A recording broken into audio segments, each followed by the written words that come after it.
ఇప్పుడు AI digital learning technology చాలా స్కూల్స్లలో implement చేస్తున్నారు ఆల్రెడీ. ఈ ఏఐ డిజిటల్ లెర్నింగ్ కూడా మీరు మీ స్కూల్ కి ఎలా అడాప్ట్ చేస్తున్నారు? ఏఐ ఆర్టిఫిషియల్ ఇంటెలిజెన్స్ అనేది ఎడ్యుకేషన్ లో కూడా స్కూల్ లెవెల్లో కూడా వచ్చేసింది. రోబోటిక్స్ అని చెప్పేసి చాట్ జీపీటీ. ఏ రోజు కూడా ఈ ఏఐ అనేది టీచర్ కు సాటి రాదు. టీచరే ఏఐ. కాకపోతే ఈ టీచర్ అనే టైం అడాప్ట్ చేసుకోవాలి. దేన్ని ఏఐ ఆర్టిఫిషియల్ ఇంటెలిజెన్స్ ని అడాప్ట్ చేసుకొని రెండింటిని కంబైన్డ్ గా మనం టీచ్ చేసినట్లయితే ఖచ్చితంగా సక్సెస్ఫుల్ టీచర్ గా ఉంటారు. పిల్లలు కూడా సక్సెస్ఫుల్ గా వెతుకుతారు. అలానే ఇప్పుడు చాలా మంది పేరెంట్స్ కి కొంచెం స్కూల్ సెలెక్షన్ లో కన్ఫ్యూజన్ ఉంటుంది. నా ప్రకారం చెప్తున్నది, మంచి స్కూల్ ఏంటంటే ఏ స్కూల్ అయితే ఎక్కువ ఫీజు చార్జ్ చేస్తారో అది మంచి స్కూల్ అంటారు కొంతమంది పేరెంట్స్. సో ఇప్పుడు పేరెంట్స్ ఒక స్కూల్ అనేది ఎలా సెలెక్ట్ చేసుకోవాలి, ఏం పారామీటర్స్ ఉంటాయి? ఇప్పుడు లాస్ట్ కొన్ని సంవత్సరాల నుంచి ఎడ్యుకేషన్ సిస్టమ్ చేంజ్ అవుతుంది. మీ దృష్టిలో నిజంగా చేంజ్ అవుతుందా? చేంజ్ అయితే ఎలా చేంజ్ అయింది? అండ్ రాబోయే టైంలో కూడా ఎలా చేంజ్ కాబోతుంది? ఎందుకంటే ఇప్పుడు ఏఐ డిజిటల్ లెర్నింగ్ టెక్నాలజీ చాలా స్కూల్స్లలో ఇంప్లిమెంట్ చేస్తున్నారు ఆల్రెడీ. సో ఈ ఏఐ డిజిటల్ లెర్నింగ్ కూడా మీరు మీ స్కూల్కి ఎలా అడాప్ట్ చేస్తున్నారు? మీ దృష్టిలో ఏంటిది?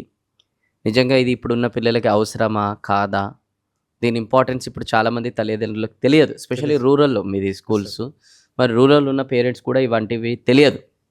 సో వాళ్ళకి దీని గురించి మీరు ఏం చెప్పాలనుకుంటున్నారు?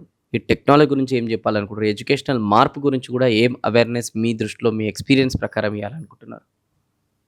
ఎస్ సార్, మీరు చెప్పింది కరెక్ట్ సార్. ఒక్కప్పటి చదువులు వేరు, ఈ రోజు ఉన్నటువంటి చదువులు వేరు. ఎడ్యుకేషన్ అని చాలా మార్పు వస్తుంది గ్రాడ్యువల్గా. ఒకప్పుడు ఏంటంటే మామూలుగా మార్కుల సిస్టమ్ ఉండేది, teacher based education, teacher centred education ఉండేది. ఇప్పుడు వచ్చేసి చైల్డ్ సెంటర్డ్ ఎడ్యుకేషన్. అంటే సిసి ప్యాటర్న్ వచ్చింది సార్. సిసి ప్యాటర్న్లో కంటిన్యూస్ క్యూములేటివ్ ఎవాల్యుయేషన్ అన్నట్టు నిరంతరం కూడా సమగ్రంగా ఎవాల్యుయేషన్ జరుగుతూనే ఉంటుంది ఎప్పుడు కూడా. ఈ సిస్టంలో ఏంటంటే పిల్లవాడు బట్టి చదవటం వల్ల యూజ్లెస్. అతను ఖచ్చితంగా దాంట్లో నేర్చుకోవాలి, ప్రయోగాత్మకంగా, ప్రాక్టికల్గా, యాక్టివిటీ బేస్డ్లో ఇవన్నీ కూడా చేసినట్లయితే తనకు నాలెడ్జ్ ఇంప్రూవ్ అవుతుంది. ఆయనలో ఉన్నటువంటి స్కిల్స్, అమ్మాయిలో ఉన్నటువంటి స్కిల్స్, స్టూడెంట్లో ఉన్న స్కిల్స్ బయటకు వచ్చేస్తాయి. ఆ స్కిల్స్ ద్వారా మార్కులు అనేవి ఇవ్వటం జరుగుతుంది. రాను ఏమవుతుందంటే ఇప్పుడు ప్రజెంట్ సినారియోలో ఏఐ ఆర్టిఫిషియల్ ఇంటెలిజెన్స్ అనేది ఎడ్యుకేషన్లో కూడా స్కూల్ లెవెల్లో కూడా వచ్చేసింది. రోబోటిక్స్ అని చెప్పేసి చాట్ జీపీటీ, క్లాడ్, ఇవన్నీ కూడా డిఫరెంట్ టైప్ వచ్చేసి. అయితే ఏ రోజు కూడా ఈ ఏఐ అనేది టీచర్కు సాటి రాదు. టీచరే ఏఐ. కాకపోతే ఈ టీచర్ అనే టైం అడాప్ట్ చేసుకోవాలి. దేన్ని ఏఐ అండ్ ఆర్టిఫిషియల్ ఇంటెలిజెన్స్ని అడాప్ట్ చేసుకొని రెండింటిని కంబైన్డ్గా మనం టీచ్ చేసినట్లయితే ఖచ్చితంగా సక్సెస్ఫుల్ టీచర్గా ఉంటారు. పిల్లలు కూడా సక్సెస్ఫుల్గా వెతుకుతారు సార్.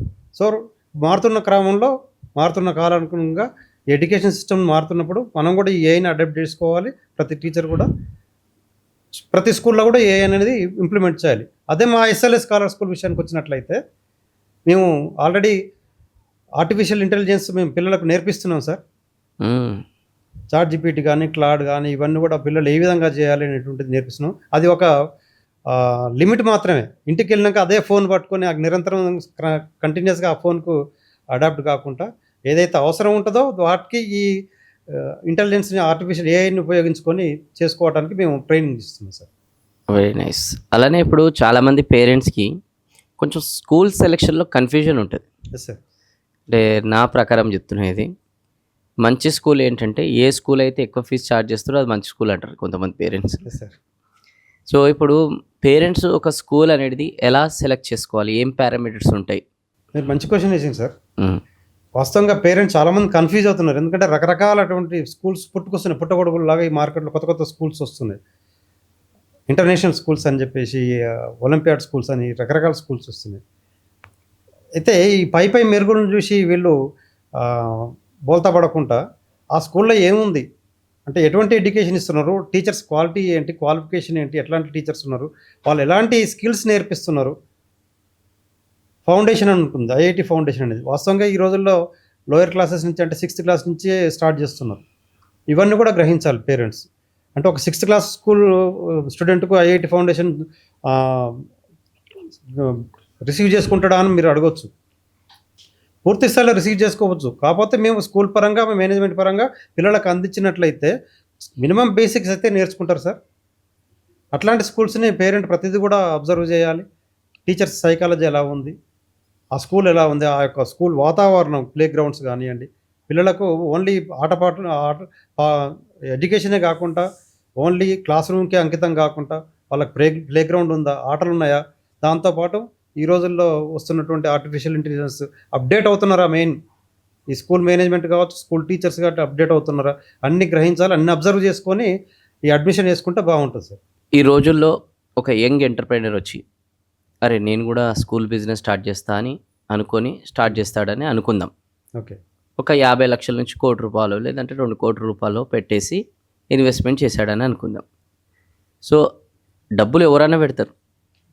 కానీ స్కూల్‌ని స్టార్ట్ చేసి నిలబెట్టడం అందరి తరం కాదు. Yes, sir. సో, అలాంటి యంగ్ ఎంటర్‌ప్రెన్యూర్స్‌కి మీ యొక్క 25 ఇయర్స్ ఆఫ్ స్కూల్ నడిపించే ఒక కరెస్పాండెంట్, ఒక ప్రిన్సిపల్, ఒక అనుభవంతోని మీరు అతనికి ఇచ్చే సలహాలేంటి? ఇప్పుడు కమిట్మెంట్, డెడికేషన్, వాల్యూస్ ఇవన్నీ ఒక ఎత్తు. ఇవన్నీ ఉండాల్సింది. ఇవి కాకుండా ఇంకా ఏమేమి అతను చూసుకుంటే బావుంటది? ఇంకా ఏమేమి అతను నేర్చుకొని స్కూల్ పెడితే బావుంటది? ఇప్పుడు వచ్చేటువంటి యంగ్ ఎంటర్‌ప్రెన్యూర్స్ సార్, ఇప్పుడు డబ్బు మాత్రమే శాశ్వతం కాదు. డబ్బుతో ఒక బిల్డింగ్ ఒకటి నిలబడొచ్చేమో కానీ, ఆ బిల్డింగ్‌లో మనం ఒక భావి భారత పౌరులను తయారు చేస్తున్నాం. ఆ భావి భారత పౌరుడు అనే ఫ్యూచర్ సిటిజన్ వాళ్ళు మంచి సిటిజన్స్ అందించాలంటే మంచి టీచర్స్ కావాలి అక్కడ. మీరు మంచి టీచర్స్ని సెలెక్ట్ చేసుకోవాలి, మంచి ఇన్ఫ్రాస్ట్రక్చర్ ఇవ్వాలి. ఇన్ఫ్రాస్ట్రక్చర్ ఒకటి ఉండగానే సరిపోదు. మంచి టీచర్స్ అనేవాళ్ళు ఫేస్ మీద వాళ్ళకు ఉండదు. వాళ్ళు వచ్చేసి పిల్లల యొక్క నాలెడ్జ్ ఏంటి, వాళ్ళ యొక్క స్కిల్స్ ఏంటి, వాళ్ళ యొక్క అలవాట్లు ఏంటి అని తెలుసుకొని వాళ్ళకు అనుకూలంగా వీళ్ళు ఎడ్యుకేషన్ ఇచ్చేటువంటి టీచర్స్. అదేవిధంగా ప్రతి టీచర్ని ట్రైన్ చేయాల్సినటువంటి బాధ్యత మేనేజ్మెంట్కి ఉంటుంది. ఎటువంటి టీచింగ్ అంటే ఈ లీడర్షిప్ క్వాలిటీస్ అందించడం కావచ్చు, ఈ లాంగ్వేజ్ స్పీకింగ్ ఎలా మాట్లాడాలి, అటువంటి అవన్నీ కూడా మంచిగా వచ్చేటువంటి టీచర్స్ని సెలెక్ట్ చేసుకొని మంచి వాల్యూ బేస్డ్ ఎడ్యుకేషన్ ఇవ్వాలని కోరుకుంటున్నాను.